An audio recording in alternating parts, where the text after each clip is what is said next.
Oh my God. Brownie's in the background. Brownie's in the background. Brownie. Brownie, fucking hell. Oh my God. Why didn't you tell me? God. Oh man. Let's start, everyone. Fucking hell. Right. What I was saying for about 5 minutes anyway. Tonight is going to be a talk sport / debrief thing. Me and Brownie in the building, hearing your guys' thoughts. Unfortunately, we can't delete that from the internet. It's here forever. How embarrassing. If you are here for the first time, I sometimes do talk sense, as does my co-host tonight.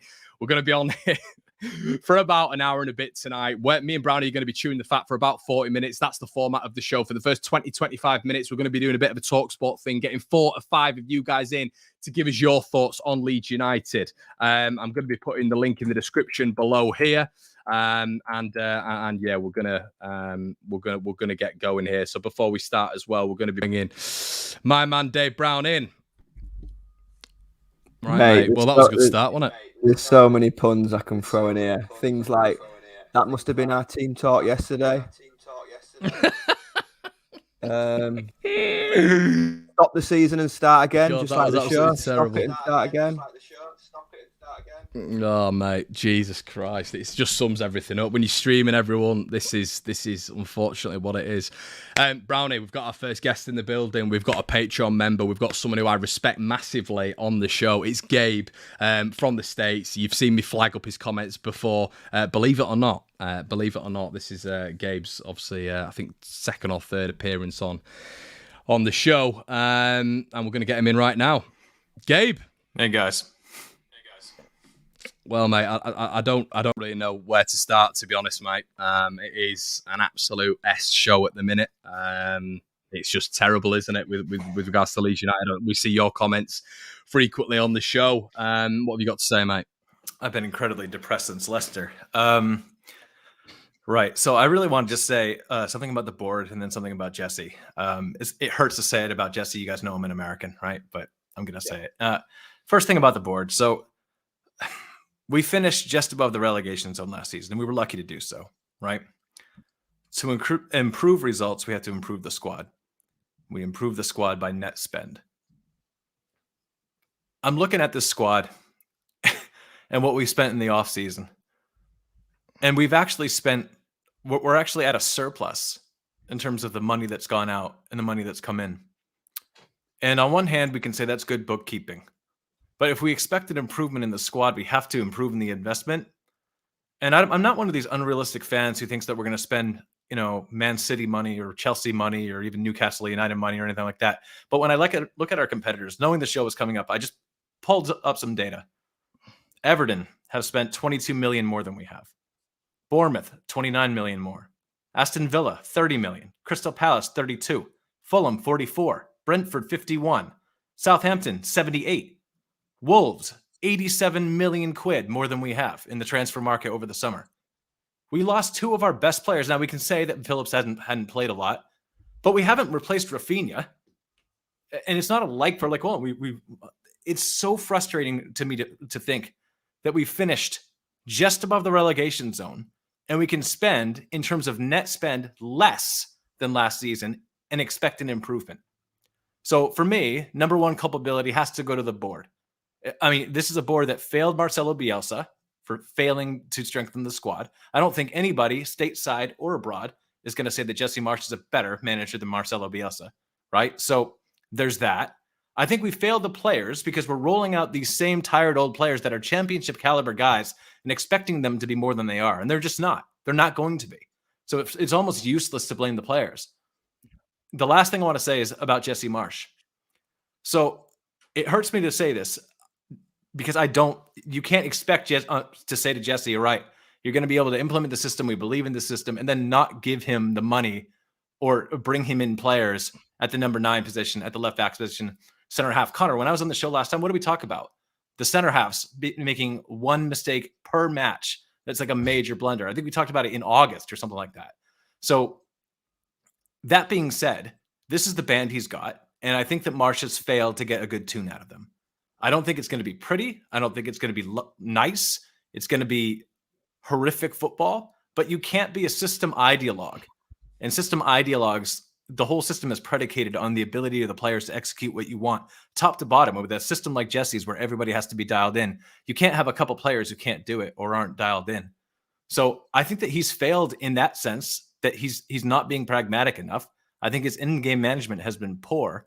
But I gotta say, if when we just look at expenditure compared to our rivals, were we ever going to improve?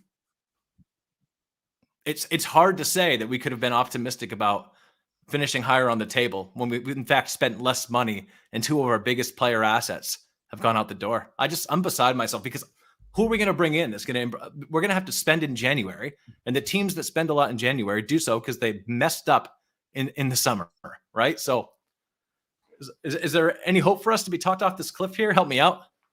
Am I mad? Are we going down? I've got a new favorite American. I think Gabe's just everything he says I can't argue with. Like, the first season in the Premier League, we finished 9th, and that's a massive missed opportunity for me. We didn't kick on. We didn't spend when we finished 9th. We just thought of like, oh well, this is easy, and then we found out that it really wasn't. And like Gabe says, we stayed up by the skin of our teeth. I can't argue with his in-game management. Party said about in-game management. I thought the subs yesterday, the ground was buzzing at 1-1. It felt like we were starting to really get on top, and then taking off Rodrigo and Sinisterra, and I know Sinisterra had a bit of a knock. Well, just take Sinisterra off. I've been crying out to see Rodrigo and Bamford on the same pitch for weeks now, and it just seems like it's one or the other. Like Gabe said with the expenditure, we were told in the summer, and this again is on the board, that we weren't bringing in a striker in because we didn't want to block Geldart's pathway. Yep, he's barely kicked a ball. And I understand why too, though. If you're Jesse Marsh and the guy that you're saying, okay, well, Patrick Bamford can't hit the broadside of a barn, Rodrigo's not doing it for me, I'm going to bring on a kid who has looked good in touches. I understand why in his brain he's like, I need somebody that has been tested in the Premier League. So I almost don't blame him for not bringing on youth. But it's so frustrating, especially when I'm in these comment sections. And what we're hearing is, yeah, I'll be a little bit sensitive as an American here. Yank, go home. Fuck off, Yank. They don't know what they're doing. It has nothing to do with being an American. I'd want Marsh to be sacked if he was German or English. But it's hard for us stateside when you're sort of like, all right, well, was this ever going to be a success? I mean, we spent all this time trying to bring in Charles de Ketelaere and Cody Gakpo, players that were never going to come to Leeds United. I don't know how we could be anywhere other than where we're at now unless we manage to eke out results. But Jesse said it himself. Bad teams find ways to lose games and good teams find ways to win them. We're a bad team. We will pull a loss out of the hat. The problem I've got is we haven't even really... We've played Arsenal and Chelsea at home, but out of the 11 games, we've not really played anyone good. And Bielsa got sacked after a run of Man United, Tottenham, Liverpool. We'd gone to Stamford Bridge. We got beat narrowly 3-2. The last minute Rudiger debacle.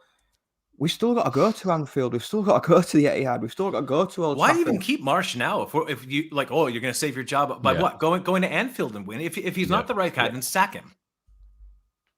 Yeah, I mean that's the question. Yeah, and that's that just if I'll just chime in a little bit there. That's my thoughts, Gabe. I mean, I can't understand what they're doing right now, and the only thing I can think of right now is this is a buffer period for them to find somebody else. That's it. That is all I can think of because why keep him on? Because we're going to go to Anfield. We know what's going to happen. We're going to get tortured.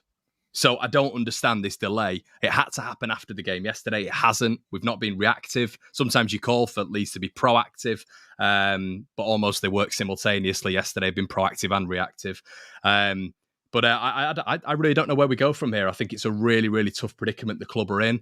I think the Jesse thing, they were all in on it. They were all in on it. That this needed to work. It hasn't worked. And for me, it will not work. And Gabe, I don't know if you've got anything further to say, mate. Last thing I want to say is this. Go on. Last thing is this. So the margins between, and I'm not talking about top teams in the Premier League, like top 6. We're not even addressing them. The margins between good teams and bad teams in the Premier League is pretty small. It comes to missing a penalty. It comes to a red card. It comes to boneheaded mistakes in your own half, getting caught off on the ball in possession like Llorente or even players like Roca lately. I've heard this justification in the States. Well, if Bamford could finish, well, if this could happen, that could happen. There's not a team in the Premier League that's gone down that can't point to 10, 15 moments in a season that are these fracture points. And I think at some point, you have to play with the team you've got. Now, Diego Llorente seems like a disaster class. And but these guys are put in these positions where something's going on in their brain and it's not clicking. And it has to come down to the manager. Deploy a simple system. Do something. But it's not working. And I hate to say it because I do like Jesse Marsch, and I do think he's a good manager. But I think in order for his system to work, he needs more than he's got. And to be honest, Leeds United aren't that kind of club. And I don't, I'm pretty pissed off. It's been a horrible, Gabe, horrible couple of weeks. Gabe. Listen, mate. I really appreciate it. You've been really articulate. I'm sure you know we've got other people to go, mate. But I really appreciate your comments. Thanks, guys. And listen, Gabe. We'll have you on very soon again, mate. Okay. Cheers. Yeah. Cheers, mate. Thank you. Yeah. Well, I've had a shave, mate, and it looks like you've got a pen on your face. I'm making myself look like a Smurf here, so I'm gonna go and get this ink off my face while you get the next caller in.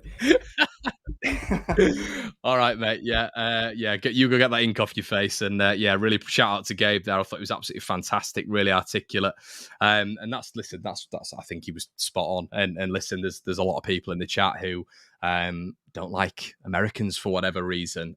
This isn't about Jesse Marsch being American, everybody. And if you think that, who really is the person in the wrong or the people in the wrong there, doesn't matter where he's from. It could be any manager. You know, we were all talking about tactics and systems and strategies when Paul Heckingbottom was in charge. He wasn't American. You know what I mean? So this whole American thing needs to go upside the wayside, to be honest. I think it's pretty embarrassing. Jesse Marsch just at the moment, according to a lot of fans, isn't doing a good enough job. Next caller, whilst we wait for Mr. Inkface, is going to be Big Rick. Rick, how you doing, mate? Good enough. I'm all right, Connor. You? Next caller, whilst we wait for Mr. I'm all right, mate. I can hear you. I can hear myself for some reason. Is that on your? It's like echoing on a loop. Next caller, whilst we wait for Mr. I'm all right, mate. Right. Okay. Am I on a separate screen for you, mate? It's like echoing on a loop. Right. Okay. Is it yours, Brownie, or Rick's? I don't know what's happening, Connor. Hold on, mate. Let me just have a look. Right, Rick. Let me just remove you for a sec, mate, and we'll come back to you later. Oh dear, I don't know what was happening. Poor Rick, I don't know what was happening there. We'll just get Kim in, and then we'll go back to Rick. This is just like Leeds United's season, an absolute horror show. Yeah. I think as Gabe's quite rightly said, he's got to use his headphones. But it is chaos at the minute. But we've got Kim Barner to bring us back to earth. How are you doing, Kim? All good? Oh, I'm all good, yes. And you? Yeah, not too bad, mate. Not too bad. How's the Leeds United curse going at the minute? Are you feeling upbeat? Are you feeling downbeat? Honestly, I was having some thoughts earlier today that I might go back to be a Liverpool fan.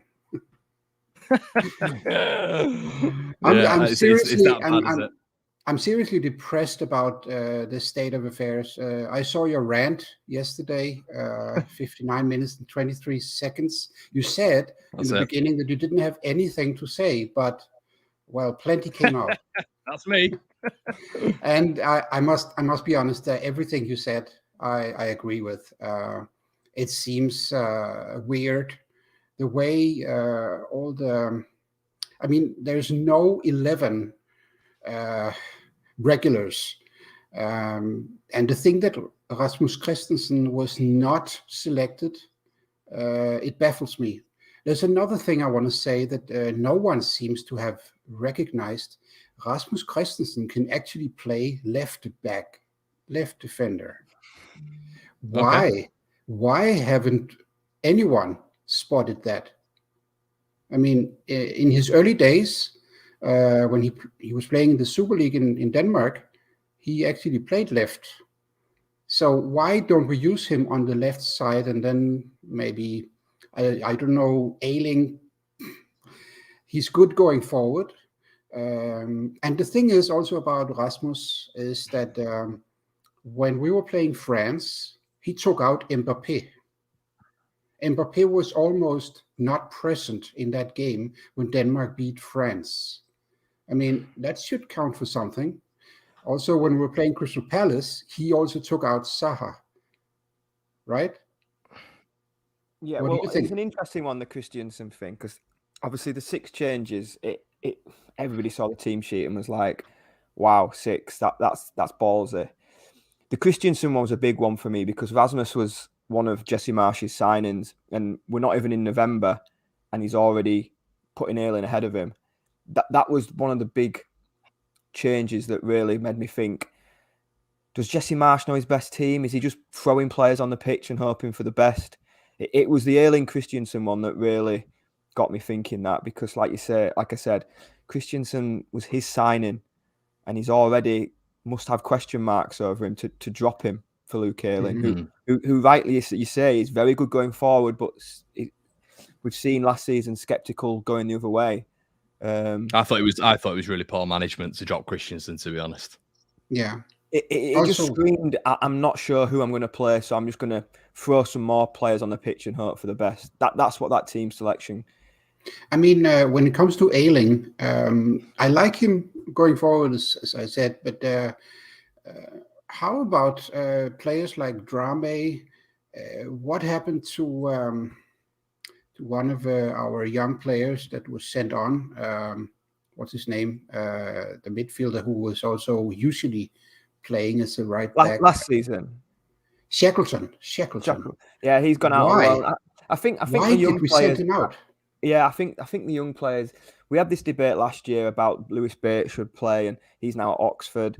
Mm-hmm. It's difficult. It's all right banging in a hat trick against Tranmere under 23s. Playing in the Premier League, it's a massive step. The gulf's huge. I've been in the reserves at Leeds, scoring in the reserves at Leeds. The gap to playing in the first team in the Premier League, you've got to be very special. And we've seen so many youngsters dip themselves in. Cody Dreimer, not a bad shout. He went to Cardiff last year, did well. Doesn't seem to really be getting a look in. But like you say, we've got a Denmark international who, like you said, pocketed Mbappe when he played against France. Yet he's not even getting a game. So the team selection, like I thought at Leicester, I thought it was an odd one. I thought yesterday's was odd. It just seems to me that he's just throwing anybody on the pitch and hoping for the best. I mean, don't get me started on the substitutions. I mean, at Leicester when he took Sinisterra off, I mean the away end could have emptied. And yesterday, I mean, it's 1-1. People can say what they want about Rodrigo. He's our top scorer at the minute, and that's fact. Taking him off at the same time of Sinisterra, it was like someone popped a balloon inside Ellen Road. The buzz just drained. And then Kim, if you sorry to interrupt, Brownie, but Kim, what are you what in terms of the squad depth at Leeds United at the minute? I mean, for me, you're looking at the new players who've come in. You know, you're looking at Aronson. I think he's been a really good buy. I think Rock has been an excellent buy. Adams clearly excellent as well. You know, and I even think Christensen is improving. I really do. So I think the players that we've brought in have been decent. But I was mentioning yesterday on my review show that you've clearly watched that the foundation just simply isn't good enough. Now, I was going to bring this up tonight as well on, you know, we chat afterwards a little bit about Leeds United, but I'm looking at Everton at the minute and I'm thinking James Garner, who was excellent in the Championship last season, he's their third midfielder. So he doesn't come on he doesn't play ahead of Onana and Iwobi in the central midfield. He's their third midfielder, never plays. But when Iwobi's injured, he'll come in. You know, you even look at Nottingham Forest, when they have a midfielder injured, they'll put Oriol Mangala, who they bought for 25 million, in that starting 11. I'm looking at this Leeds United side, and I'm actually looking at the depth on the bench, and I'm still thinking to myself, it's nowhere near good enough. It's nowhere near good enough. There is, but I'm just interested to hear Kim's thoughts, Brownie, because I'm almost of the thought process that, you know, when you're having Click still come on, you know, you're having Ayling obviously still featuring. I know a lot of fans will love Luke Ayling, but Ayling still featuring in 2022. You've still got Liam Cooper captain in the club. What are your overall thoughts on the squad depth, Kim? Well, let me just say something about Cooper, because when I saw Cooper yesterday, I was actually kind of relieved that it wasn't Llorente. You know, compared to Llorente, he actually looks like a footballer. I mean, he's he's still not good enough. I agree. He's not good enough, Cooper. But at least it feels like he give a little bit of calm to the. If you compare to Llorente Koch as the two central defenders, when they play, there's a lot of mess. It's easy to go through them. And Llorente, he thinks he's Franz Beckenbauer. He plays like he was a dribbler. But Cooper, at least, he makes the easy things. And actually, yesterday, he played a few long balls that was quite good.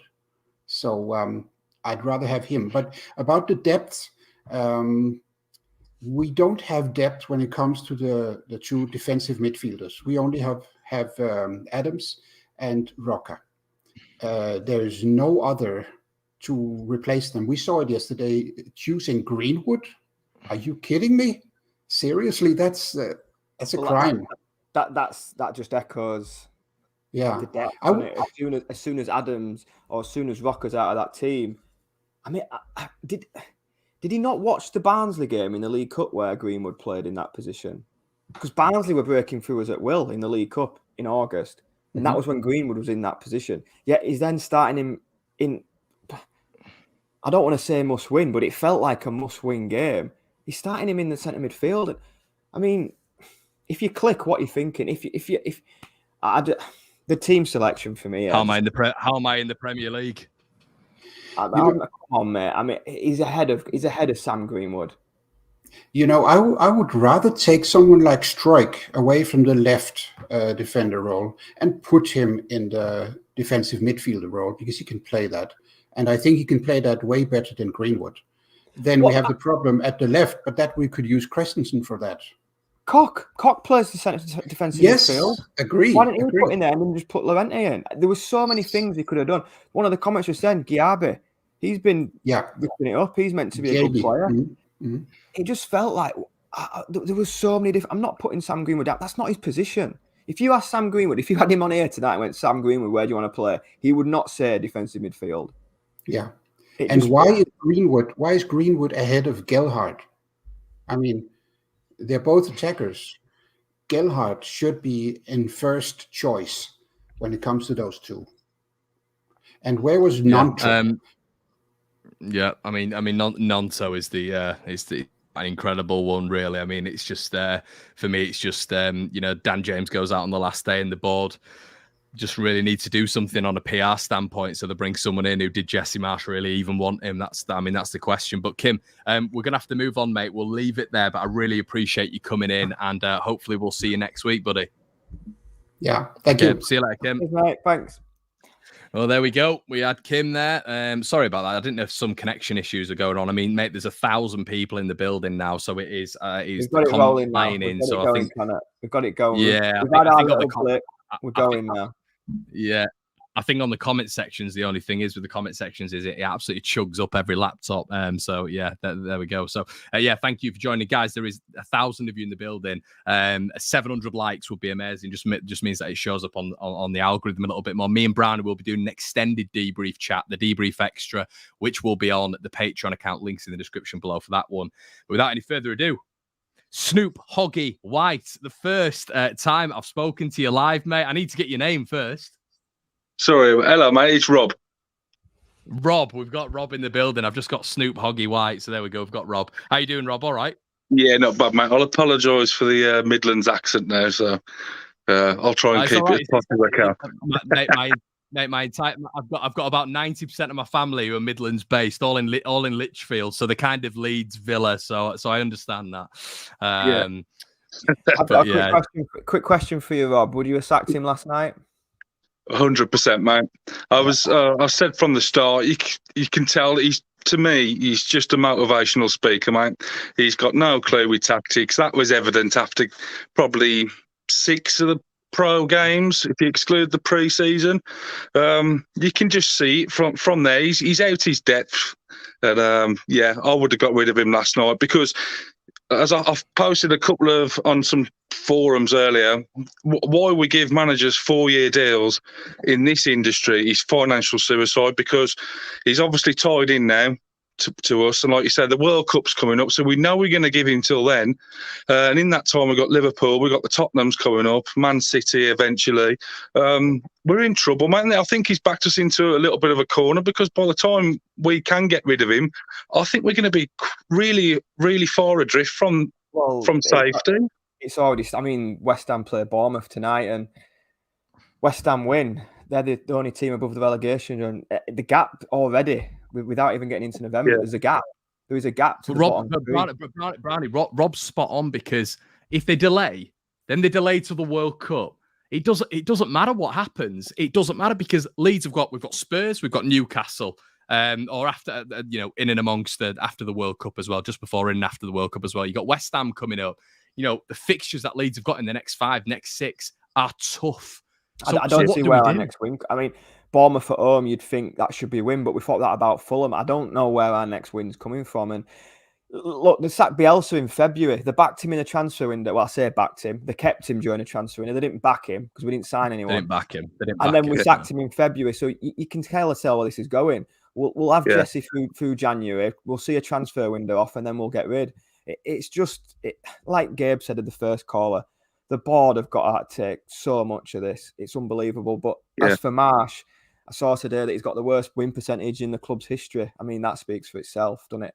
I mean, he's had 23 games, won 6. He's working on just a point a game. I mean, over a season, that's not good enough. A point a game, you go down. So the board I think they messed up, and they've got to take the can. I think they've got to own up that they've messed up, because, I mean, we all go to the games. It's not the same. It's bordering on boring. It really is. That football that we're watching now, if that tactic, you can see what every team can set up against us now without doing a lot of research. We're trying to get through the middle. And neglecting the spaces out wide. And I don't know obviously, if you've seen all the games, it's just carnage in there. They're just banging 5 across the midfield. Our players haven't got the technical ability to get round that. And like I said, when the ball gets lobbed straight over the top, our left back and right back are 30 yards away from the passage of play. And it's just basic stuff, Brownie. Like you've got to be. Who's marking Mitrovic? Why is Ayling marking Mitrovic for that first goal? On that, and again, this comes to Marsh. Yeah, he was picked up by a different person in the first 3 corners. 1 point Cooper had him, 1 point Strike had him, 1 point Ayling had him. At one point, Sam Greenwood was marking him. There wasn't any specific person, Matt. There was just like whoever was closest will pick him up. It wasn't like, right, he's my man. It just seemed like, and again, like the team selection, just off you go, lads. And we're talking about Fulham here. They scored 3. They had 1 cleared off the line. They missed a 1-on-1 where, I don't know what happened there. He was just clean through the middle of the pitch. Yeah, it was. And Mitrovic had a free header from 6 yards. They could have scored 6. And we're talking about Fulham. Yeah, no, you're right. We could have been 5. We could have lost that game 5-2 yesterday, 6-2. But like I say, there's a couple of things annoying me. Like I said, like you said there, he's got to have Strike or Koch or Cooper, whoever, on Mitrovic every corner. He's the threat in the air, so he has to be marked. And then the second thing I've got as well is, why have we got 2 people taking our corners? Because we never send it short. So there's a match. Surely that man should be on the edge of the box waiting for any rebounds or deflect it off from the defender's heads. It's just, I can't get my head around these tactics. It's to draw a man out, but you, me, Connor, we don't do it short. So teams are now thinking, well, what's the point of sending one out? Because they're just going to put it in the box anyway. So the idea of sending 2 out is to drag a player out of the box, but teams aren't really sending 2 out. They're just sort of like sending one halfway there, knowing that the ball's going to come in the box anyway. So I don't know. It seems all very, very predictable. But what would you do? Rob, what would you do, mate? What would be your thoughts going forward now? Because they've not sacked him last night. How do they manage this? Is it going to be what do you think they're going to do? Do you think it's going to be after Liverpool? I mean, do you think we're going to get to the World Cup and then they're going to make an assessment? We've seen last night that they've backed him. Do you think they're going to give him the time after the World Cup? What do you think we're looking at here, mate, realistically? Yeah, I think we're too invested. The board's too invested in Jesse. And I can understand why, because he's a great speaker and they've they're way too invested, and we're going to be in big trouble by the time it comes to it, and they need to drop the sword on Jesse. I think we're going to be in so much trouble. But I was talking last night. It's like I've heard you mention on some of the shows about the managers and that, but who are we going to attract to this club where we are at the minute, seeing what's happened over 3 seasons? Like you said, Brownie says, we never backed Bielsa. We knew those players had a 3-year turnaround and they had to be gone. Players could not keep that up for 3 seasons. Then the whole squad pretty much needed replacing. So he got a lot of cosh as well because he didn't have the squad. And we've done it again now. And it's just, I don't know who we'd get in. I've no idea who we would get in. The worrying thing for me, mate. I mean, we're Leeds United, we should be able to attract people. But when Absolutely. you've got it took us 9 transfer windows to buy a centre midfielder.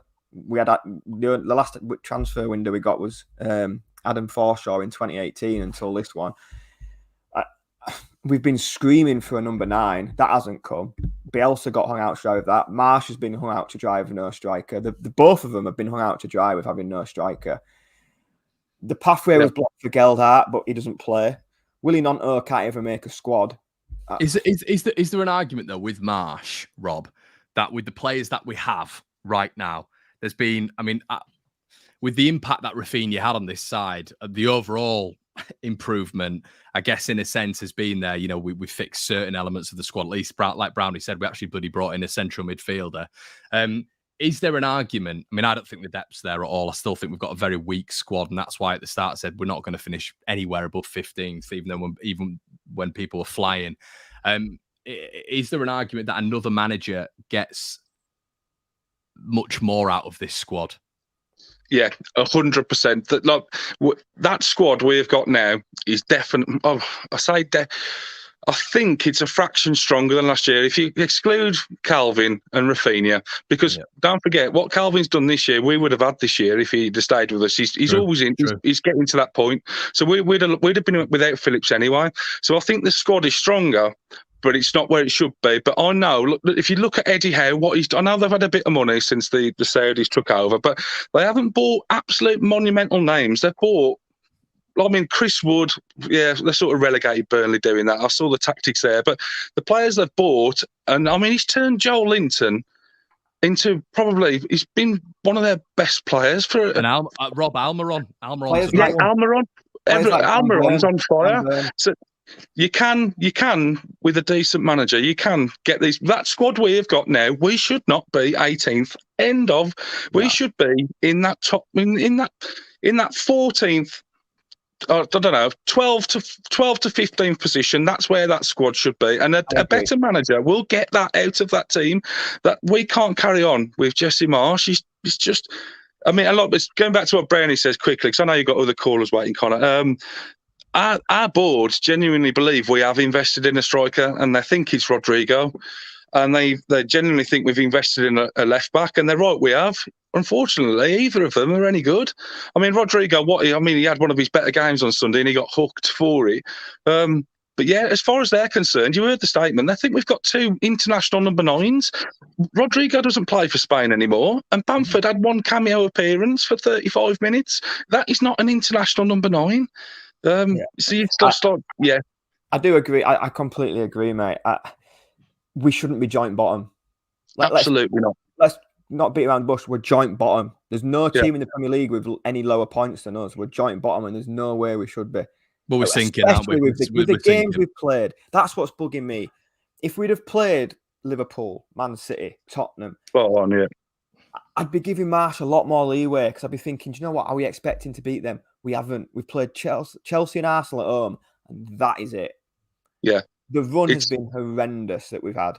It has, Brendan, as you said, it's about to get a whole lot worse, isn't it? I'm going full circle back to your part of the world, mate. Villa sacked their manager, couldn't buy it. They won 4-0. Just with a different voice, a different person in the changing room. And I think I think probably the better one to focus on is because I think Villa have got so much talent within their squad that a new manager is going to come in and you know, if he's able to just be a little bit flexible, a fresh voice naturally with Villa because of their quality, it's a top 8, top 10 side, isn't it? It's going to be really advantageous for that manager. I think the better example, Brownie, is to look at Bournemouth and even just Gary O'Neill coming in and look at what he's done. Yeah. You know, Bournemouth at the minute are absolutely flying. And after they got beaten 9-0 by Liverpool. So last one for you before you go, okay? So you're the new manager, mate. You come in. What do you do with Sinisterra and Harrison? Do you put them on the wings or do you have them in the centre pitch? You've got to get them on the wings, man. You can see it's hindering Jack Harrison straight away. I mean, I know we call him hot and cold Harrison for a reason because he has 2 good games and he goes missing for 6. So we've got to get back out on the wing because, like you say, we can get some joy out of it. Marsh is adamant the goal's in the middle of the field, so we go that way. Whippy do. You can get. There's more than one way to skin a cat, and it's not working through the middle. We've got to get down the wings and bang them balls in. And Gellard needs more time. I sat there yesterday, and when we went 1-0 up, I just turned around and I didn't even celebrate exactly the same, so I knew exactly what was coming. Yeah, and in the 94th minute, I said, because obviously I sit with a load of Wolves fans, they're all Wolves here, going through the same fate. I said, I guarantee you, Gellert will be on in the 96th minute, and he come on in the 95th and 20th second. I was 40 seconds out, and in that time he gets an assist. Come on, that kid is going to leave us. He's going to leave. Yeah, Rob, it's been absolutely brilliant, mate. Epic to have you on, mate. I need to send you a message back as well, mate. It's been a busy day, so I'll do that as soon as I can, buddy. No worries at all. Thanks for having me on, boys. Keep it up. Good one, Rob. See you later, mate. It's going all right now, mate. It's going all right. It is, yeah. Some good callers as well. I've changed the internet as well, just as we were speaking, which helps. Right, everyone in the comments. Everybody used to slag my dial-up internet. It's not actually me. Yeah, but you had pen on your face, so tragic. It's all these notes, mate. I'm trying to put a team out that can actually win a game of football, mate, instead of watching ping pong in the middle of a pitch. True. Trajan says if Bamford scores even half of his clear-cut chances, then some of those results are different. Right, I've got something to say on this. Jesse can't make the players finish. But Trajan, that is an argument. But I always try to say this, mate, and people get sick of me saying it. Contextualize it. What we were just talking about a second ago, Pereira missing a one-on-one, Harrison Reed getting a half volley cleared off the line. We keep talking about Leeds missing chances. Everybody keeps talking about Jesse can't do anything about X, Y, and Z. But we're conceding chances every single game. A big one that I always go on about all the time is Everton at home. Everton should have been 3 or 4-1 up in that game. Damari Gray had a goal ruled out that should have stood, if we're being completely fair. So there is still times in many games we played this season where we should be losing more than we are, and that's football. I understand Bamford should be putting chances away. I get that. But opposition teams, we're forgetting that Wolves game, Brownie. We look at that Wolves game earlier on. Meslier keeps us in the game, keeps us in that game. So it works both ways. You've got to take the good with the bad when it comes to that situation, because I'm hearing a lot of that. You set your team up to defend as well. I am having a chuckle at that as well, because did he not have Haaland at his last club? Well, he did. How did he end up there? Yeah, but I just think that sometimes there's a lot of people who are saying that. I understand that, and I completely get it. And Leeds should have scored more goals. I agree with that. But Leeds are conceding so many chances that we're lucky to not be conceding more goals. This is another big problem. We leaked goals against Liverpool and Tottenham and Chelsea, and the big six that we, so to speak, we used to get absolutely hammered by them. We're now seeing it at home to Fulham. It could have been 6. So we haven't tightened up. We've still got a negative goal difference. Well, we're crap in attack and we're crap at the back. What can you do there? What can you do? Anyway, we're going to chin wagon a little bit. Paul, I can see it. Just turn around there like stars in your eyes. Big Paul's in the building, everyone. Been on the channel several times before. Loyal Leeds United fan, was there yesterday. I was speaking to him. How you doing, Paul? All right, buddy? I'm good, boys. How Brownie? Nice to see you yesterday. Yeah, you saw him yesterday, didn't you? You saw him yesterday? Yeah. Up the offset, up the town. That's right, mate. I'll win a football match. I think we're going to win a busy match, I tell you. That's it, mate. How you doing anyway? All right, mate. You? Yeah, sounds about well, apart from yesterday, but bloody hell. I had a guy sat next to me yesterday, and he just says, if you were an alien and you drop down and watch Leeds United, you could watch that clip, that match over and over and over again. It's the same crap week in, week out. 90 minutes, run around like a headless chicken, get to the last third, and just shoot off a bar or just go wide. Honestly, it's just... Just on that, it yesterday felt very much like Crystal Palace. Yes. We started against Palace away a couple of weeks ago so well. First 15, 20 minutes, so well. Scored, got ahead, conceded, and it was like we'd been knocked out. And yesterday, we started actually quite well yesterday. Scored, got ahead, conceded, and it was like we'd been hit by a heavyweight boxer and we were dazed for 20 minutes. And then by then, we were no longer in control of the game. And then for the rest of it, like we said, could have been anything. It just feels like a nightmare. We've seen this film before, and it seems to be the same film every week. And then you get Cooper. You get Cooper coming out with the same rubbish week in, week out. The boys are disappointed. What about the fans? The boys are disappointed. We need to do more. They said it last year. They said it year before. I mean, how many times do we have to hear this rubbish over and over again? Jesse March had the audacity to say we played well. I mean, yeah, Paul, who you blaming, mate? Who you blaming? You've got to blame the board. I like Jesse March. I know he talks the talk, but it's the board. We knew we needed a striker to get the left back, but like I said, to me, Bamford's finished. He's finished. Yep. He can't continue. Rodrigo is rubbish. We need a striker, but like I said, they're not going to sack him ever. They can't afford to sack him. If they afford to sack him, they haven't got the money to pay him off. So what do you do? It's a catch-22 situation. What staggers me is we're all saying the same thing. Everyone. Exactly. The comments, the people who've come on the show, me, you read Twitter, you read whatever you want. We're all saying the same things. Yet the three in charge and the manager can't see it. And that's what's baffling the life out of me. I mean, the most organised we've looked, and I've said it today, and quite a few people agreed, the most organised we've looked in the last 2 months, bearing in mind we haven't won since August and it's November next week, the most organised we've looked was the 45 minutes against Villa when we were down to 10 men. We were so organised. It was Jacko in the dugout. Marsh was in the stand. Marsh was nowhere near the pitch. Yeah.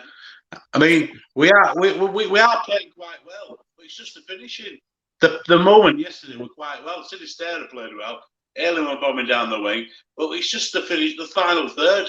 We just Paul, does that come down to quality though, mate? It's got to come down to quality at some point, ain't it, pal?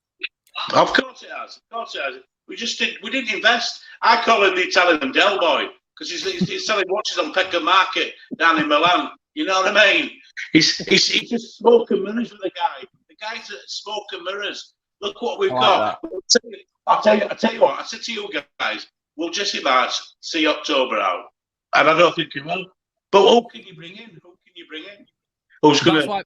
Paul, that's why you had some Leeds fans genuinely saying yesterday that I said this on the video, short-term pain, long-term gain. If we lose that game against Fulham, he's out. And he loses that game, he's out. Leeds United then get a new manager in. We have the World Cup to move the new manager. We have a January transfer window. And then it's almost like a long-term gain. Leeds are going to be all right in the, throughout the season, you'd hope. But it's almost now they're really delaying the inevitable. I don't get what's going on. He's going to get it, isn't he? He's going to get it at some point. Oh yeah.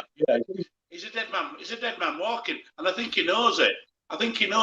By his expressions, by his body language. I think he knows he's done. He's finished. He did a lap. I'm talking to Brownie at that stage. We're having a chin wag about offset, but anyway. But like I said, 83rd minute, half around me just walked off. But I stayed. But oh God, I was feeling like going. Because that third goal was diabolical, the marking. Willian just over there. Paul, you know when that, and Brownie, obviously you were at the game, but when that third went in, I almost Like the second hurt, like the second really hurt. I was like, that's like someone's just like punched me really hard in the chest. But when that third went in, I was almost like, yeah, I just expect it now. Like, it is what it is. They've scored again. Okay, yeah. When the third went in, I was thinking that's him done. He's gone. But nobody seemed angry, Brownie. Nobody seemed angry at the ground. It was just resignation. It's gone beyond anger. It's gone beyond anger for me, Connor. I think the anger was Thursday night at Leicester. I think yesterday, it was just more of he's got to go now. Yeah. There's no way. Like he said, dead man walking. There's no way he can bring this round unless he wins the next 4 on the bounce. How does he save his job? Because he's not going to win at Anfield. I'm telling you now, they just got beat by Forest. There's no way Liverpool are losing back-to-back games. No way on God's earth. Anfield's going to be embarrassing. Honestly, Anfield is going to be embarrassing. That's going to be 5-0. And they play by the way, they play with width as well, Liverpool, in case nobody's aware. against Cooper, you know what I mean? I don't know. I don't know what the answer is. It's just catch-22. Like, do we keep him till the World Cup and then sack him and then get a new guy in? But like I says, we've got 2 months before the January transfer window open, and to get a striker. But Paul, you could be. It's a tough run of games, mate. But you could be. We're looking at a stage now where if we lose, I mean, how many games we've got before the World Cup? Is it 3? If we lose 3 games, 3 games on the bounce, and then you're getting teams in the rounders. We saw Forest beating Liverpool at the weekend. You know, you've seen Leicester obviously smashed Wolves. You've seen teams pick up points in the rounders. If we're not winning these next 3 games and they're still continuing to back him, we could be cut adrift, mate. That is a real life scenario where, you know, if you're behind by 5, 6, 7 points, it's a real bad situation for the club. Well, we're already 2 points. We're already 2 points adrift. And that's before I don't know. Go to Anfield. I'll have a quick look. Leicester next week. I mean, they play Man City, so I can't see them getting in it. So maybe the fixture might be kind to us. But you're right. We could go to the World Cup break. I said, by the way, 3 weeks ago, we'll be in the bottom 3 by the World Cup, and here we are. We could be 4 or 5 points adrift at the World Cup break. And just to make my day even brighter, go on, mate. To make my day even better, they've changed the fixtures, haven't they? Man City Boxing Day. I thought I'll get drunk, it might ease the pain. But now it's the Wednesday night. Oh God, mate, as ever, it's been an absolute pleasure, and I'll send you a message. All right, mate. Yeah, cheers. See you later, boys. See you, mate. Yes. Well, that's been quite a successful first show, mate. That was 10 minutes. First 10 minutes. If Leeds could play like this, then it'd be all right. We've done it the other way around. It'd be a sticky first start. 10 minutes, horrendous, and then just cruise. That's what Leeds need to do. Dig themselves into a game, find the feet, and then batter it. And that's exactly what we've done. But let me just get Guido's comment in here. If they won't spend in a strike, what makes they'll think? I mean, do you think that's why he's still here? Then do you think that's why he's still here because they can't afford to pay him out? Because the callers were all right. He's got a 3.5-year deal, didn't he? Is that what he got? 3.5-year deal. 3.5 year, yeah. So they'd have to pay just under 3 years out, and then go and get another one. And that's before. And we're a club that have to get rid of a striker to bring one in. And one that doesn't even make a squad, mad. There's been no sense. I think that's what it. I think. I mean, I'm not saying that's the clear reason, mate. But what I am saying is, I mean, if they're paying Compo out for him, everyone thinks we've got loads of money for whatever reason. I don't know where that's coming from because Radrizzani's pretty much said we have to sell to buy anywhere, and there's no rumours. The worrying thing is for me is the long-term projection of the club, mate. 49ers should have taken over last season. They're still quiet. We hear nothing from them. I think they've got. I think they're just seeing how things play out, but we can't afford that. They need to be dipping their hands in the pockets. And I understand Rads is the majority owner, so it all goes through him first. I understand that, but there needs to be a changing of hands. There needs to be a fresh direction, fresh impetus, because at the minute we're stale. These lads at the board, for me, can't take us any further. I think we know that in terms of economic finance and all this sort of stuff. But I'm really worried. I'm not only worried for who they go and get because of the Compo, Brownie. I'm worried about who they're going to get next, because are they going to go out and are they going to pay someone out of a job? because that's what they're going to have to do. Pay someone out of a job who's a top European manager, obviously, who's still working, who you kind of want to get, really. But people who are in that void at the minute, who they don't have work, you look at Dyche, Benitez, managers, Gerrard, managers like that. Okay, they're there, but, are we really happy with that as a long-term project? And that's the problem for me, Brownie. We need a manager now. We need a manager now who is a long-term project, but also has the credentials to be able to make Leeds tough to play against and keep Leeds in the division. That's the problem. You've got to tick so many boxes, and that's why it's a disgrace. We're having another season, pal, another season where there's going to be a managerial change, because arguably, don't get me wrong, managerial faults, of course. When you look at Bielsa, you look at Marsh. However, it's the investment again. It's the light investment, which is a huge problem. Well, here's one for you. We talk about investment, and I think you bang on.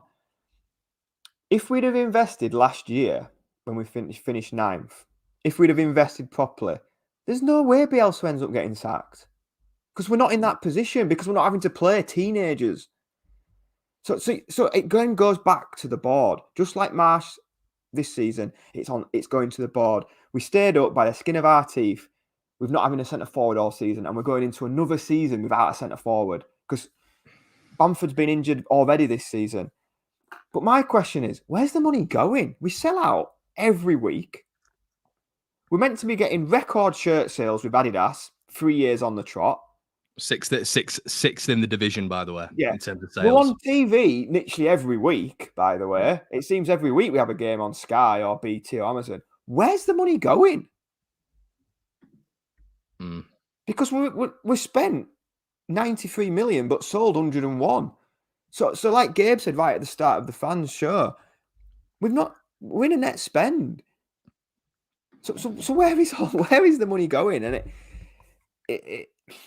I thought it was mental as well when Gabe was reeling off the amount of clubs that have spent more than Leeds. Yeah. And the thing is as well, Brownie, what we've not spoken about yet is the fact that what we did, and I spoke about this on the review, is last season we stood still. We brought in Daniel James for 30 million quid. Then we spent 13 million on a left back who shouldn't be in the Premier League. He's nowhere near good enough. So you stand still. So we stood still that window. We didn't rectify. It wasn't a building process because we stood still. We've improved in areas, but I was saying yesterday, mate, this squad needs, it's not just, they need stitches. It's not just a plaster over a cut. It's stitches. So they needed 9 players. They did. They needed 9 players when you're looking at it. There's so much surgery that needs to be done. Players that need to leave who've been here since 2017. Players that need to come in to up the overall quality of the squad, not just the starting 11. And I think they're in so deep here, and they're so reliant on the experienced heads. There needs to be a recycle, mate. There needs to be a renovation of the squad. I was talking about this last season, but it's the same thing. We're shortchanging the managers. We're light in the squad. We're relying on kids. We're relying on old heads who haven't got it anymore. I don't know what else to say, mate, to be honest. And a quick one from you. Russell said that Russell, shout out to you, pal. All for disagreements here, but he's been smashing the chat. Them two want Poch. Never said we want Pochettino once. Believe it or not, Russell, we're not in charge of recruitment. I don't get paid 200 grand a year to go and get a managerial appointment. That's Victor Orta's job.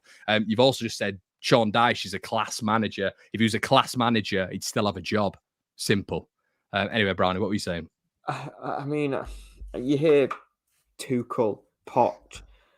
I think people need to get real. We fluked Bielsa.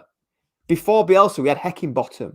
We're not going to go and get, like Villa have gone and got Unai Emery. Yeah, it's been reported that he's closing in on being their new manager. Where'd you go? Where do we go? This season's looking bleak, and for all the people who believed that Marsh kept us up, Do they have to go for a? So on the back of Russell's comment there, because I think it's a good topic to discuss. For me, mate, they have to get a similar manager to Jesse Marsh in terms of a young, hungry manager who wants to prove themselves. Because you're not going to get an experienced head. You're either going to go for Ranieri. it's or I don't know. I don't know who an experienced manager is anymore. That'd be someone who you could target. I really don't. But what I'm trying to say is you've got to almost go for a project, haven't you? You've got to go for someone young who's hungry, who wants to take on the challenge of the Premier League. that is the profile of manager that Leeds will probably be looking at. And let's be right, mate, we don't have the lavish spends of some of the clubs in this division. So the manager recruitment will have to be, well, okay, when he comes in, he's got to improve this side. He's got to be a proper coach as well. So I mentioned Knutson last week. I did mention Knutson in terms of SK. FK Bodo, I should say. I think he's doing a great job, but once again, Leeds would have to pay him out, and I just don't think that's something that we're going to be doing. So I think, if I'm being brutally honest with you, mate, it would not surprise me. We've heard rumours before that they were keen on Gerrard before Gerrard went to Villa. That just would not surprise me one iota. It really wouldn't. No, it's money again. I mean, Potter was at Brighton. We should be, when Bielsa, when I wanted to move Bielsa on, Leeds United should be able to go to Brighton and say, we're having your manager. He's now at Chelsea. I've seen people talk about the Celtic manager. It just feels very much just clutching at names for the sake of clutching at names. We had the best thing we were ever going to get. In the last 20 years, we had the best thing we were going to get. And we hung him out to dry a bit with that squad last year. But what would you do then, Brownie, going for? Who do we need? Who do we need to go for? What do you think? Like, in terms of a profile of a manager, does it need to be a young and hungry upcoming manager? Does it need to be someone who's had experience in the Premier League? Does it? I mean, we're talking as if Marsh has been sacked, but we know it's going to happen. We know it's coming. So, what sort of profile do we need? Because all I'm hearing is Dyche, Benitez, yada yada. But for me, they're short term. They're short term projects. That it's bad football as well, which we're all hounding Jesse out for, playing bad football, being turgid football. We're not getting the results, but it's bad football to watch. So what do we do here? I mean, Niall, and the comment a bit further, bang on the money. We are a big club, but don't act like it. Like, there was a comment, we could have got Ben White. We bottled it. We're getting bullied. We got bullied this transfer window by Barca and Man City, having our pants down with the transfer fees. We do get bullied. We get bullied by everyone. And I'm starting to feel a little bit cheated. You spend a fortune following the club, and they can't even buy a striker. But as for managers, as for managers coming in, we need to get excitement back in the ground, I think. We had 3 years of excitement. Yeah, we took some batterings, but we went to games thinking, do you know what, we could win. We might win 4-3. Whereas, like you said, the third Fulham goal went in, and it was like inevitable. There's no excitement. It seems dull. If anybody fits a profile of excitement, fire away, Connor, because, I mean, I'm just a bit disillusioned with it all at the minute. I've gone to a lot of games this season, and I just feel there's no connection. And it hurts to say that, but it just doesn't feel like... It just feels like we're turning up to games just to watch a game and, oh, well, we got beat. Let's go again next week. That's what it feels like when you hear the press conferences. Oh, we were good today. No, we weren't. We got beat. But we weren't good anyway. I mean, what games have we been good in? What games have we been good in? Chelsea, granted. Wolves, we were all right. I mean, Wolves were good as well. I thought Wolves were decent on that day. It could have easily been a draw. And then what else, Brownie? Arsenal, and we lost the game. But what mentality? We just got this loser mentality where it's all about good performances. Give them time. Give players an extended contract. Keep players here who've been here since 2016-17. Extend their contracts. Family vibes, sentiment, FC. What's going on, mate? What is it? And that's why it's really difficult, because as much as you want to blame Jesse Marsh, because Jesse Marsh, for me, has to go. He has to go. But the problem is higher up. Brownie, I don't trust them. I don't trust them. I don't trust the next appointment. And that's worrying for me. That's worrying as a fan of Leeds United, who's so invested in this club like yourself and everybody else in the chat. I don't trust them. I don't. I mean, Emre's been appointed Villa manager. That's done. That's sealed. There you go. I mean, that's their statement of intent. And that's what we should be doing. I mean, I'll be honest. I'll be open. He wasn't for me from the start. That might have been because of how much I did like Bielsa, and Leeds United were a mess for so long, and he brought back some good times, good moments. We felt invested in the football club, and that was because of him. So maybe Marsh didn't get my full backing from the start, but I mean, we beat Norwich and Watford, who went down, and until Brentford went down to 9 men, we were drawing 1-1 with them at the end of last season. It wasn't until they got Sergio Canos sent off and then they got an injury that we actually went ahead. So the games haven't been good enough. He's not won enough games, and he's got a turgid run of fixtures coming up.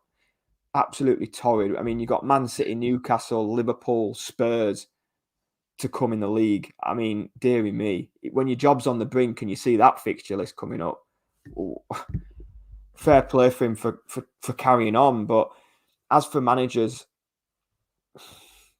like you said, do we have to go to another club and buy him off him? But I can't see Leeds doing that.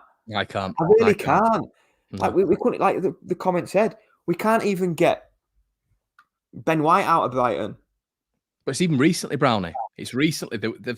I mean, are we in a point now? And this is obviously alleged. It's alleged. I want to say that.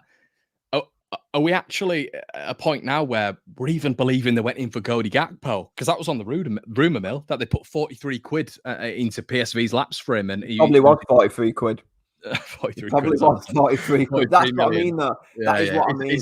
Is it? I mean, because as I've mentioned several times, he's come out this week and spoken about how he's been having dialogue with Eric Ten Hag throughout the summer. Now he wants to move to Manchester United, and he was talking to them. Didn't mention anything about Victor Orta, a Jet, Leeds United. Didn't mention anything. That said there was one club he was speaking to. So is it a smoke screen again? Because then Leeds end up going for Willian Onto. I was looking at some of the stuff today. You forget Radrizzani came out, pal, on the last day and said, let's welcome Bamba Dieng. And if we don't get that, we're going to keep going with Cody Gakpo. It's like, what is going on? Why are you tweeting that? And the embarrassing thing is we still didn't do it.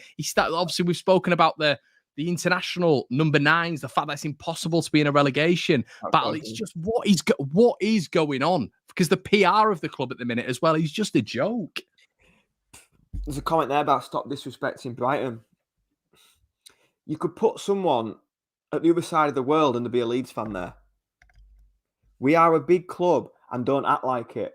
I think that's a good point. I think we don't act like it is a really good way of clarifying that. I do. We don't seem to act like a big club at all.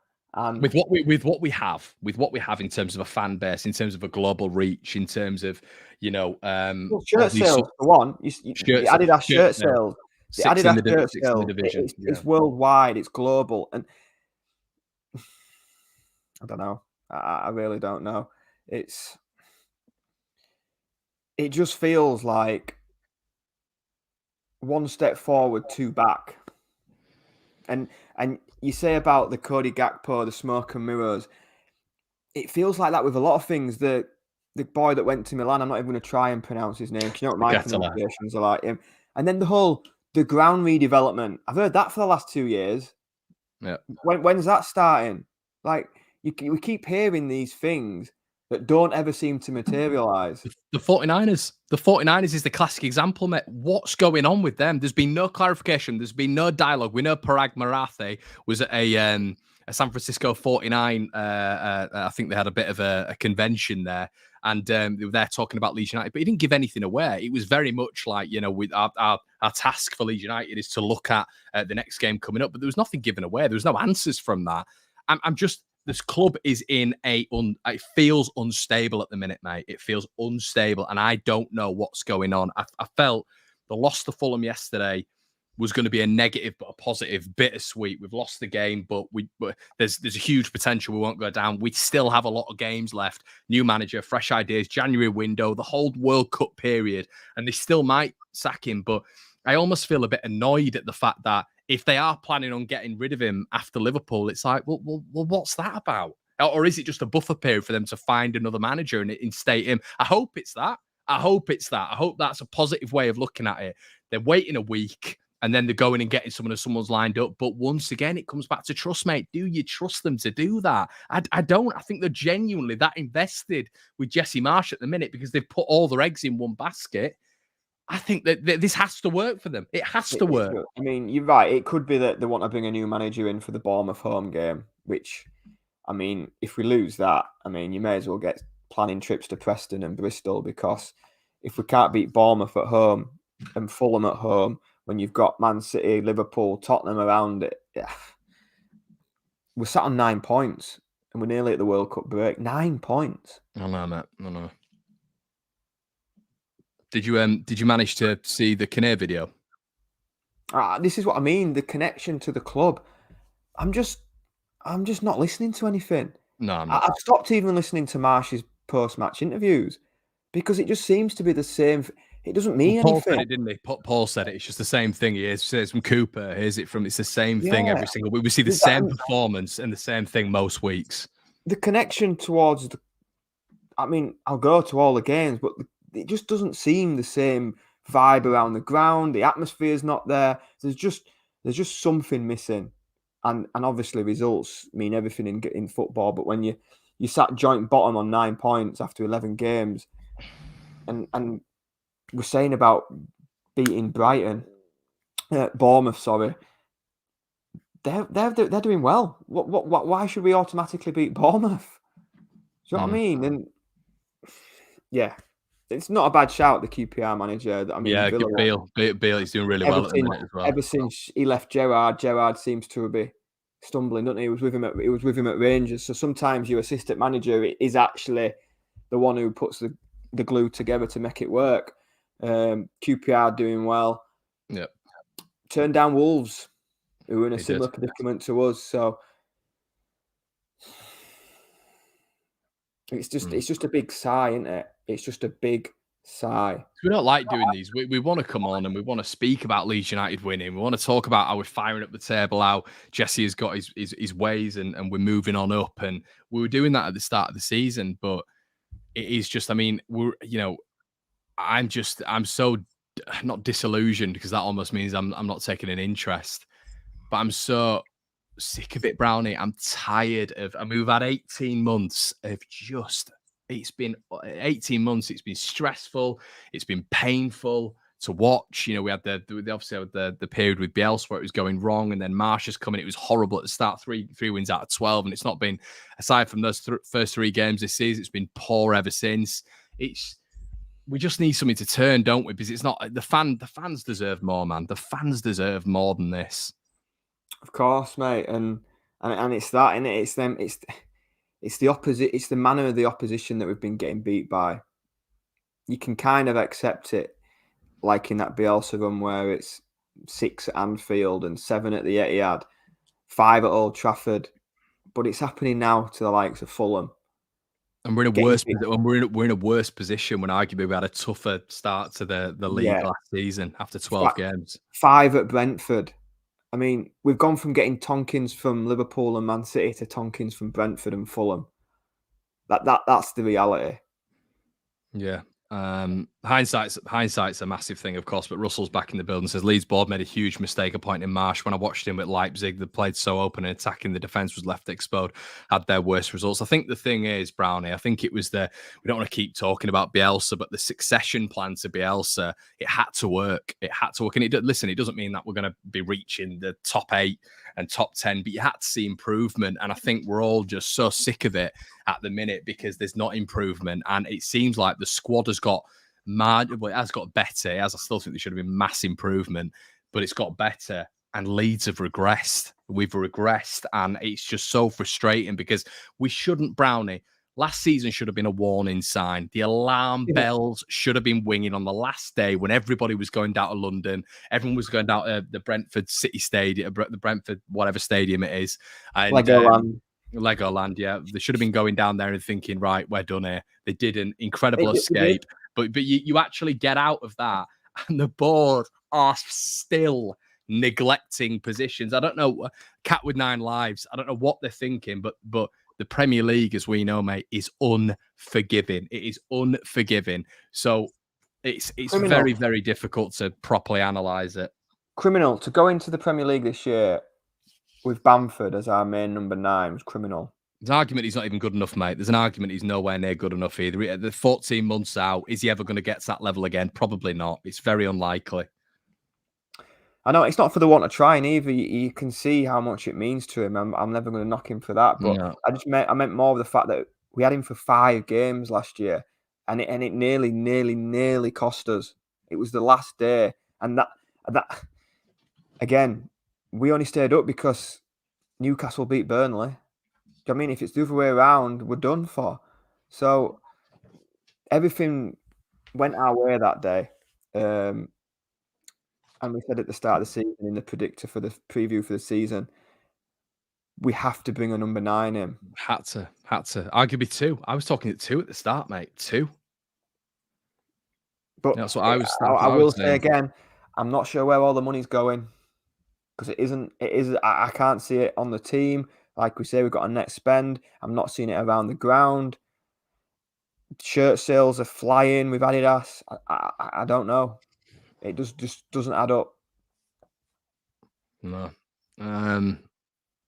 Simon Jordan is. I saw this today as well. He's surprised we haven't progressed financially. I do like Simon Jordan when he talks about that. I don't know if you've ever caught him, Brownie, on talks, but he's a massive. He talks about Leeds very, very, very well. Talks about how we're a massive club.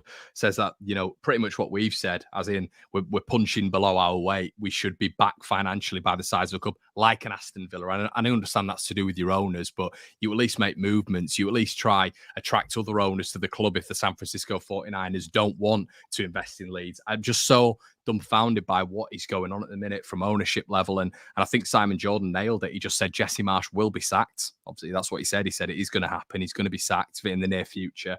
But he just doesn't understand why we haven't kicked on. And yeah, don't get me wrong, we're in the green. Then the net spend was what, 11 million, because they ballsed up transfers before. We paid a combination 55, it might have been 60 altogether, 60 million quid for Dan James and Rodrigo, of which we barely started paying the payments out for Dan James until this summer. What's going on? Did we see the Rafinha money? Who knows? That's not coming out, has it? That's not. There was a deadline on that. That's not been announced. So, but yeah, Gabe's right. And Pete's just said here, stay up or go down. I'd rather we play good-looking football. So, I mean, I'd never say that, Pete, because going down, we've been down there before, mate. You do not want to be down there because it's so difficult to get back up. Signed Corbrand, free, good football to watch. We'll probably go down anyway, so nothing lost. I think maybe that's the problem, Pete. Maybe that mentality for a big club like Leeds is a. And I'm not having to go at you here, mate, because I think there's a lot of people in sort of the dishevelled, despondent, sort of, I can't be arsed with this anymore. It's just like, and everybody's in that mindset right now. But I think it's absolutely imperative, and this is why it's crazy the board haven't sacked him yet, that Leeds stay in the Premier League. Financially, it's huge in terms of the club being able to progress. But, and I know, Brownie, you like that style of football. I know Corbrand's a disciple, but for me, it's a difficult. No, I'm at the stage now where I don't win football matches at all costs. We need to stay in the league. I don't care. I don't care if we win 1-0 at Anfield and we absolutely stink the place out. We got to start winning football matches. And there was a comment then about Villa being the 6th richest in the Premier League. Forbes announced the top 20 richest clubs in the world. We were in the top 20 richest clubs in the world. We don't see a penny of it. The boy in the bandana says pragmatism and counter-attack first season. Yeah, just doesn't say. I mean, we've not really spoken about the game, mate, because I don't think there's really any point where everyone's gone over the game and how tragic it was again. But, I mean, I guess with Marsch, it was more just some selection issues. Again, Gelhardt coming on the last manages to get another goal contribution, another assist when he's been on for 5 minutes. Some of it I thought was decent, but playing on the left-hand side. Jack Harrison stays on the right-hand side, don't know. Takes arguably the best player off on the day, Rodrigo, then takes Sinistero off. Looked like Sinistero was complaining to him on the sideline, saying, why am I coming off? Because it looked like he'd ran off his injury a little bit at that point. And this isn't me just beating Jesse Marsch down. This is, you've got to balance it out a little bit, because don't get me wrong, we're going at the board, the spend, which impacts Jesse's job. Of course it does. But his in-game management, mate, it's nowhere near it. It's just, and then the token, Matthias Klick comes on when we've gone 2-1 down, the reactive thing, he comes on, just completely ineffective again. Gelhardt came on at 3-1. Yeah. 3-1 down when Gelhardt eventually came on. We saw the team. I remember tweeting out 4 changes at Leicester, 6 against Fulham. It had to work. It felt massive roll of the dice. Had to work. And yet again, it didn't. For whatever reason, we're making these changes. God only knows how many changes we'll make against Liverpool. I'm going to games and I don't have a clue who's going to play. I mentioned it when we were talking to the lads on the chat about dropping Christensen for Ayling. Big call. Christensen's one of his signings. Tyler Adams echoed the fact that once one of them's injured, we've got nobody to come in and play in centre midfield.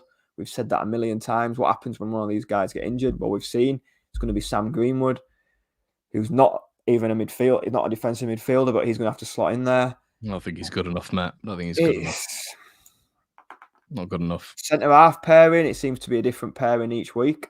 Don't have a clue who that is. One week it's Cock and Llorente. One week it's Cooper and Cock. We've had Cooper and Llorente. Do you know what I mean? We've had everything there. We've tried Firpo at left back in midweek. Now we were back to strike. The only person who hasn't changed is Melier. We've had Rodrigo. We've had Bamford. We've had Harrison on the bench. We've had Somerville start. We've had Sinisteri start. We've had Harrison play there. We just seem to be like it's all the names in a hat, and let's just pull out 11 names and let's see what we can do with them 11 names. That's what it's feeling like to me. We don't seem to have anything set.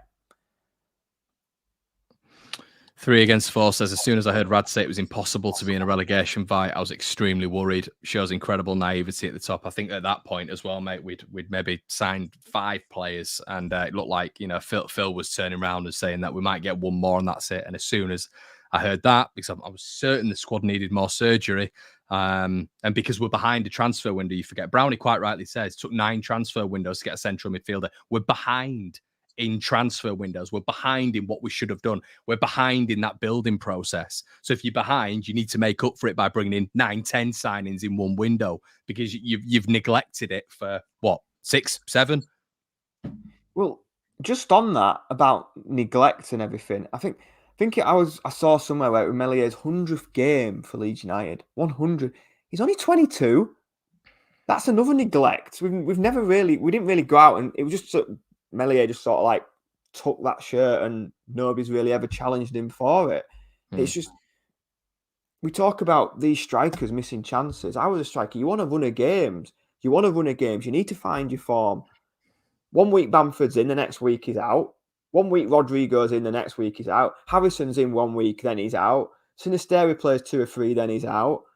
How can you find your form? If it's like the hokey cokey in and out of the team. The team 11's been so inconsistent from back to front, and then you wonder why we look disjointed. I don't know what other people think to that. It might be just excuses, but I don't think we've named the same starting 11 back to back this season. I can't believe what I'm seeing about Dyche as well. You've got got Villa going out, and listen, I understand this context. I understand, but we're a big club as well, a very big club. We're talking about Sean Dyche. Fair enough. Look, there'll be people saying that it'd be different. He got into Europe. If you're talking about a certain style of football, and then people come back and say Dyche wanted to play better football, but he was at the wrong club, or he was at that club for 10 years. I want to be aiming a bit better than that, to be honest. And I think it's not. You fought with Mourinho last year when we were in a relegation battle with him. That's what he is, mate. He's good in a relegation battle, and that's it. He's good in a relegation battle. But if that's what we're going for, a manager who is good in a relegation battle, would you take it?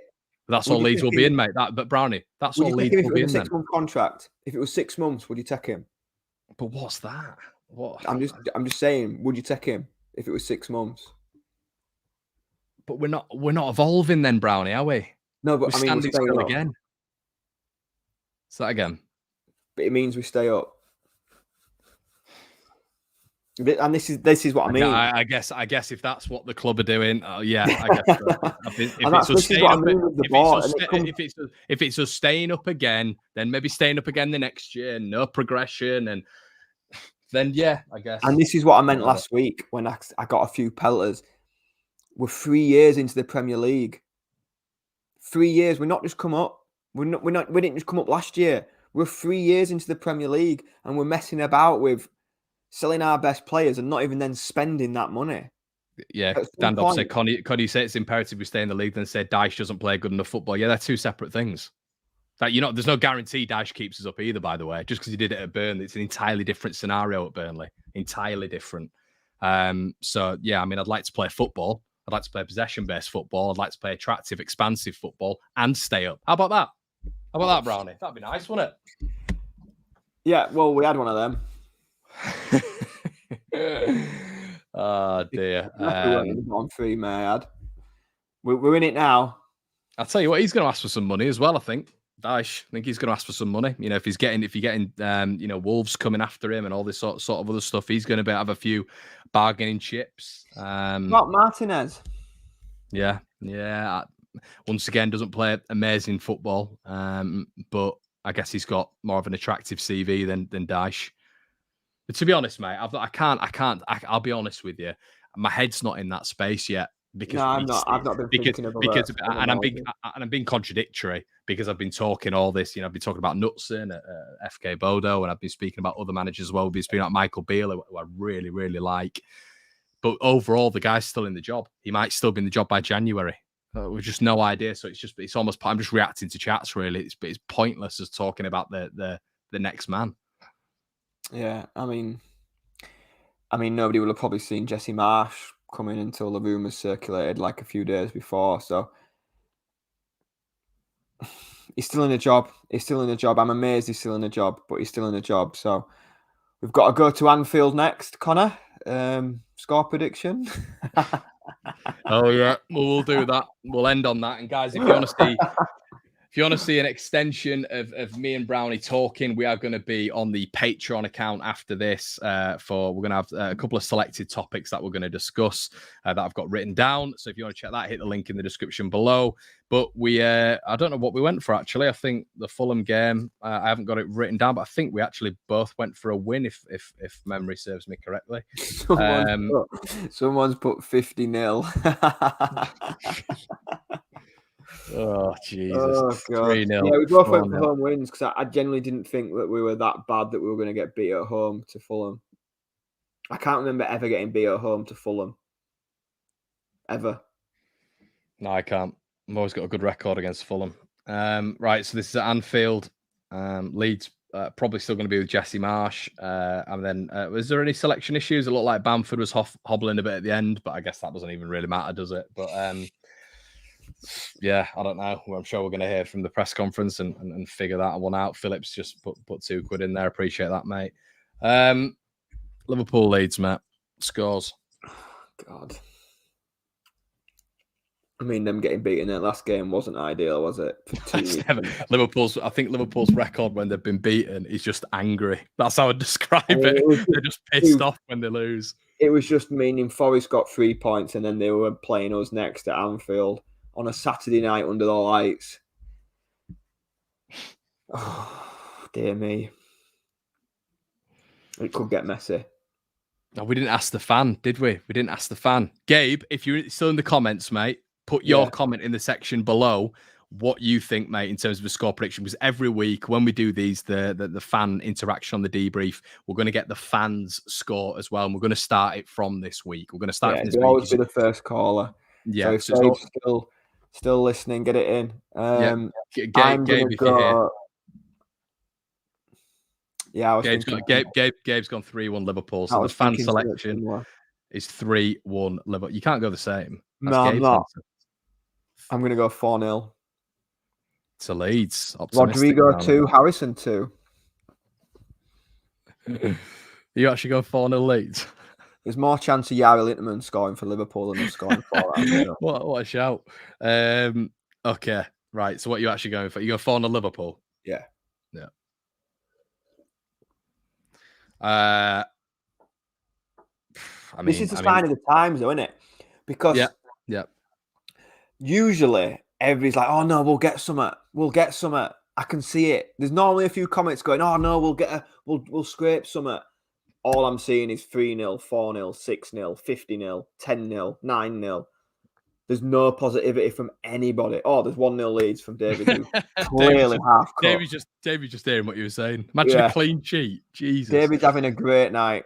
He's 10 cans deep and he's gone 1-0 Leeds. Right, yeah. I mean, it could be anything. I mean, I'll be honest, Brownie, that showing at bloody Liverpool last year under Bielsa was absolutely embarrassing. That could have been 12 again. But it finished 6, but it was 3-0 in like the 88th minute. Yeah, if you remember, I was thinking I'll get out of here with 3-0. You know that FIFA trophy thing where they hold something up and there's no trophy. It's like that. I'm gonna go Yeah, I mean, I think yours is pretty spot on, but I'll just go damage limitations. I can just see a morbid Jesse Marsh face, him probably kicking another bib. And I'll probably just go. I'm gonna go 5. I think 5 now. I think just gonna. I For all the think people in the comments that are saying Leeds are going to score, can you tell me who's scoring? imagine if we score. Who's gonna score? Bamford. What chance Cooper scoring? Yeah, 5-0, 6-0, 6-1. Yeah, Embarrassing. Jesus Christ. it's going to be an absolute annihilation, isn't it? I think we've just got to. The worst thing about it is, mate, they're going to be playing with width as well. Not only is it at Anfield, but they're going to be playing with width. Team changes this week prediction. Yeah, that's true. How many team changes this week prediction? I'll go 4 this week. Who are you for? I think Bamford will come back in. Yeah. Adams will come back in. Christensen will come back in. Yeah. And You're enter? No, maybe 3 or 4. I can actually see your enter coming in. Or I could see Sinister or Harrison actually being dropped and Somerville starting. I think people will turn around and just drive. I honestly could see Somerville starting. I think so. And that's no dampener on Somerville. I just don't think he's ready yet. And he should not be starting for Leeds in the Premier League when we've got options there. But yeah. Phil, God, imagine. We'll end on that. Yeah. But yeah, we'll discuss that on the Patreon. But yeah, guys, we're going to head over to the Patreon account now. Links in the description below. Thank you so much for joining. There's 1,000 of you in the building. Please like. I just checked. There's only 300 people like. What are you doing?